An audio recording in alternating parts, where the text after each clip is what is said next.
ગુજરાત સ્થાપના દિવસે પ્રવાહન વર્તુળ કચેરી ભરૂચ તેમજ તેના તાબા હેઠળની કચેરીમાં ક્લીન ભરૂચ ઝેટકો અભિયાન અંતર્ગત હળદરવા વિભાગીય કચેરી ખાતે સફાઈ અભિયાન હાથ ધરવામાં આવ્યું હતું।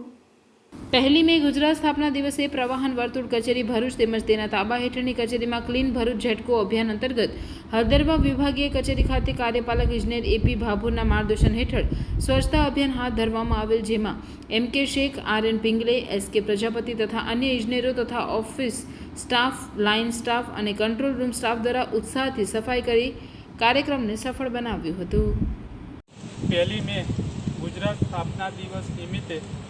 ભરૂચ વર્તુળ કચેરી તથા તેના તાબા હેઠળની કચેરી 220 kV હળદરવા સબસ્ટેશન ખાતે કાર્યપાલક ઇજનેર શ્રી એપી ભાભોર સાહેબના માર્ગદર્શન હેઠળ સ્વચ્છતા અભિયાન હાથ ધરવામાં આવેલ છે, જેમાં કર્મચારીઓ દ્વારા ઓફિસ, કંટ્રોલ રૂમ તેમજ આજુબાજુના વિસ્તારની સાફ સફાઈ હાથ ધરવામાં આવેલ છે।